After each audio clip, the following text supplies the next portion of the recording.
La pregunta es, ¿por qué, pese a la lucha de los pueblos, a la solidaridad internacional, al reconocimiento de la situación por varios países, al cambio de opinión en el seno de la Organización de Estados Americanos y en otros organismos internacionales, los regímenes dictatoriales de Cuba, Venezuela, Bolivia y Nicaragua no caen? Y para explicar eso, yo he desarrollado lo que llamo la estrategia dictatorial del castrochavismo para mantenerse en el poder. Y analíticamente, desde el punto de vista del análisis de la realidad objetiva y de la ciencia política, la estrategia del castrochavismo para mantenerse en el poder tiene 4 elementos. El primer elemento es resistir en el poder a como dé lugar. El segundo elemento es desestabilizar a las democracias que representan para ellos una amenaza. El tercer elemento es politizar su situación para disimular de esa manera la condición de actores del crimen organizado que ellos tienen. Y el cuarto elemento es negociar permanentemente para mantener esa situación en el poder. Voy a desarrollar cada uno de estos elementos.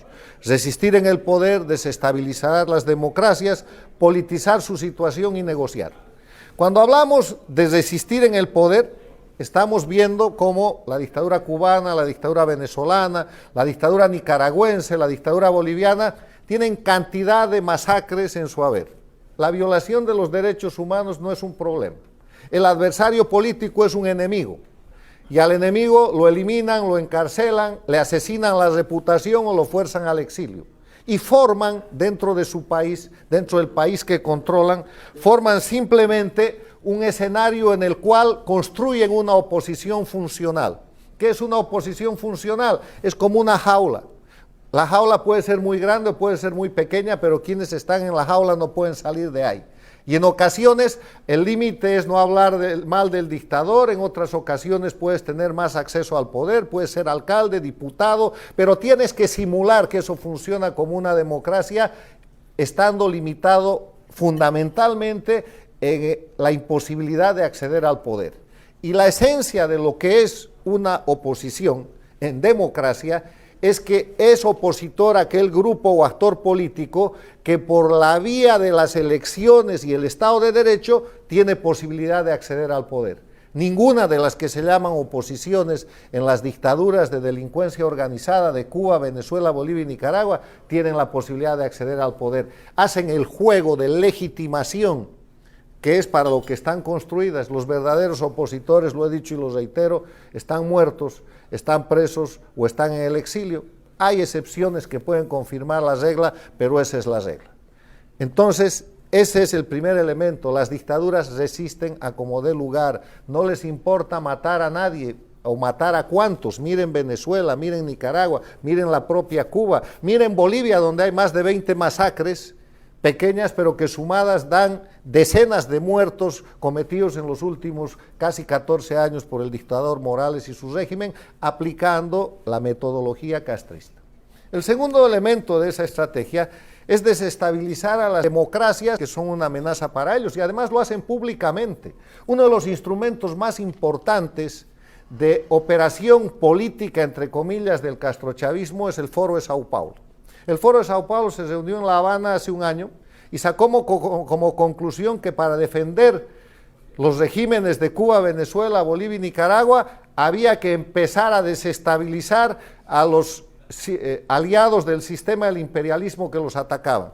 Y empezó la desestabilización en Chile, en la Argentina, en el Brasil, en el Perú, en Colombia, se puede ver objetivamente, en el Ecuador contra el presidente Lenín Moreno, y contra los propios Estados Unidos de América. ¿Ustedes creen por ventura que este sistema de presión migratoria que se presentó de pronto es una creación del proceso social?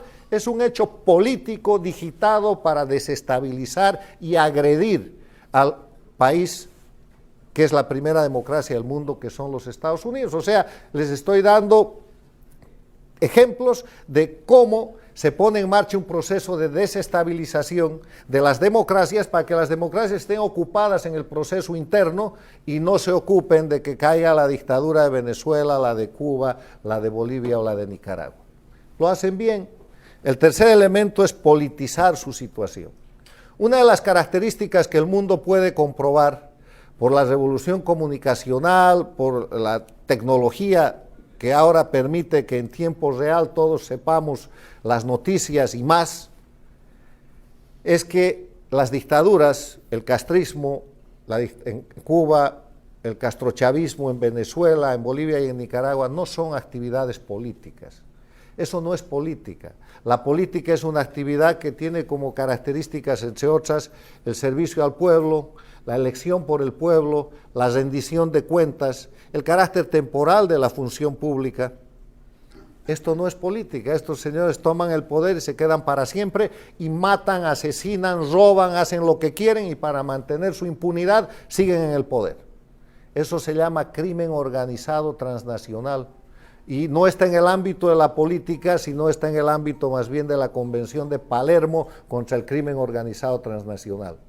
Pero ellos, para no ser presentados como criminales, para que no se termine de caer la careta de la simulación política, lo que hacen como tercer elemento de su estrategia para mantenerse en el poder es politizar. Se presentan como revoluciones, se presentan como defensores de los pueblos, se presentan como progresistas, se presentan como populistas, se atribuyen ideologías que ya están superadas por la historia, son izquierdistas, son socialistas, son inclusive comunistas, cualquier cosa que les sirva para no caer en el verdadero ámbito donde están, que es el crimen organizado transnacional. Y en eso consiste la politización. O sea, los Castro se creen políticos cuando en verdad son criminales. Chávez y Maduro reclaman condiciones y fueros como políticos e inclusive como dignatarios de Estado cuando en verdad son criminales. Ortega y Evo Morales hacen exactamente lo mismo porque la politización los beneficia en aprovecharse del Estado, en presentarse como gobernantes y en privilegiarse con la serie de inmunidades y de beneficios que esa situación trae. El cuarto elemento es negociar, y lo estamos viendo hoy en día en el tema de Venezuela. ¿Qué número de negociación es esta entre la dictadura venezolana y la oposición venezolana? Yo ya he perdido la cuenta. Han negociado siempre. Esta es la enésima negociación en la que esta vez el presidente Guaidó, sin ser reconocido como presidente, ha aceptado una negociación en Barbados, que es la continuación de la negociación de Noruega.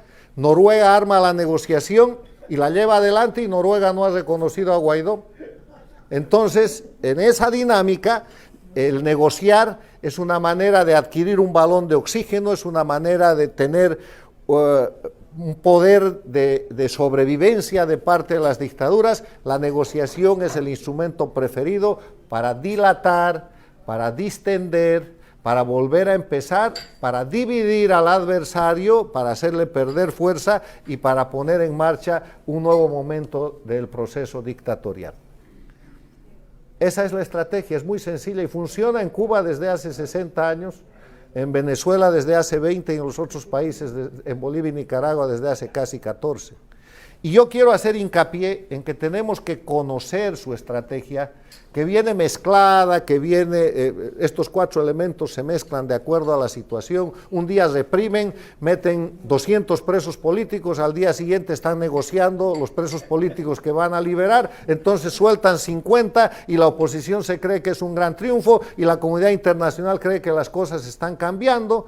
En medio de eso ellos se presentan como actores políticos importantes, pero el tráfico de drogas sigue inundando el mundo y siguen operando a favor del terrorismo islámico y siguen llevando adelante actividades criminales, y mientras todo eso suceda, ellos están reclamando incluso premios internacionales como actores políticos en favor de los pueblos, de unas revoluciones que no son revoluciones, son acciones de crimen organizado que solamente han llevado a los pueblos a la miseria.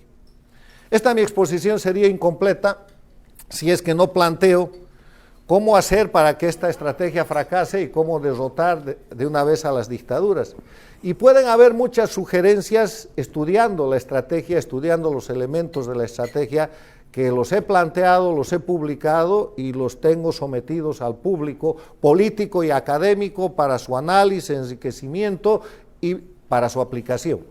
Yo creo que si reconocemos que resistir en el poder, desestabilizar las democracias, politizar su situación criminal y negociar, son los 4 elementos fundamentales de la estrategia de resistencia de las dictaduras castrochavistas en las Américas, lo primero que hay que hacer es conocer y denunciar esta estrategia, para que la gente no caiga de nuevo en la trampa de la negociación, para que la gente deje de reconocer como políticos a los criminales, para que la comunidad internacional y la prensa libre internacional, en esa libertad de prensa que no hay en estos países dictatoriales, muestre los crímenes de estos grupos que detentan el poder en Cuba, Venezuela, Bolivia y Nicaragua, y avancen en mecanismos de presión que los obliguen a dejar el poder. La otra cosa que planteo es que hay que tomar iniciativas. Esta estrategia del castrochavismo está limitando a los defensores de la libertad y la democracia en los países comprometidos, en Cuba, Venezuela, Nicaragua y Bolivia, pero también en las Américas y en el resto del mundo, a ser reactivos. Denme ustedes un ejemplo de una reciente iniciativa para terminar con la dictadura en Venezuela o en Cuba. En Venezuela la negociación, no, si eso es su estrategia. En Venezuela, en Nicaragua, la liberación de los presos políticos con más negociación, esa es la estrategia del castrochavismo. Hay que dejar de ser reactivos y hay que pasar a tomar la iniciativa. ¿Qué iniciativa? La que plantea el momento, la situación y la gente que está trabajando en sus países para liberarlos. Y otra cosa que planteo es, hay que limitar lo más que se pueda esta mascareta, este mascarón de que los delincuentes de Cuba, Venezuela, Bolivia y Nicaragua que detentan el poder dictatorial en ese país son políticos, son criminales, y hay que avanzar en la aplicación de la Convención de Palermo. Hay algunos antecedentes para que esta gente sea objeto de persecución y captura en todo el mundo como criminales comunes y no como políticos y menos como dignatarios de Estado. Muchas gracias.